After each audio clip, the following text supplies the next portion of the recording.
Rosie Mutsanani was born in deep rural Venda, and like so many children in South Africa, never knew her father. Her mother died when she was 7, and she and her HIV-positive sister were abandoned by relatives. They ended up living with a step-grandmother whom they had never seen, and in a village they had never visited. Like so many orphans in South Africa, the foster care grant is what drives relatives to take these children in, but often they live in abject poverty and are treated as slave labour and subjected to unmentionable horrors. Mercifully, the local primary school was a place of escape for Rosie. Whilst she could not share with her teachers what was really happening in her life, she was able to bury herself in her academic studies. And here she shone. It was in this little school, Lupedzi Primary, that Rosie was handed an application form for the Sumbandila Scholarship Trust. Rosie knew that this was her only chance of survival, and she made up her mind that she would receive the scholarship.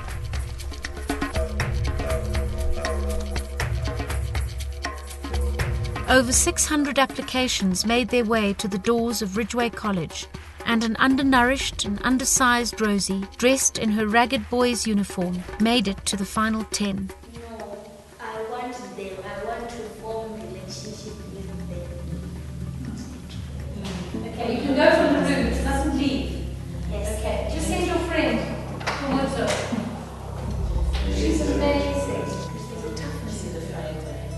After an extraordinary interview, she was selected for a full scholarship, and her life changed forever. Are those your mealies? Yes. You grew them? Yes. And tell me something.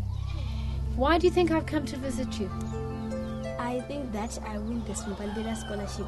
You're right. You did. I win it. Yes. You're in.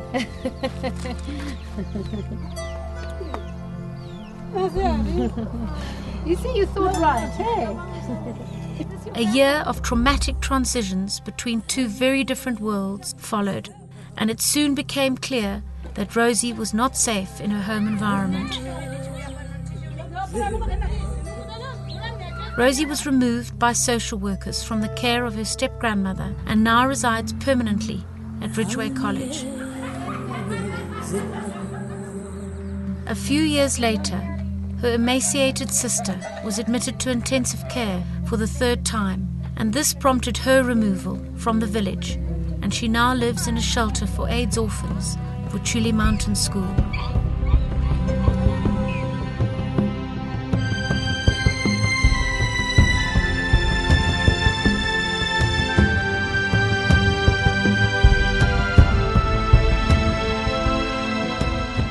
Five years later, after intensive counselling and academic support, Rosie is achieving A and B grades on the Cambridge International AS level exams and will go on to study economics and politics at university in 2013.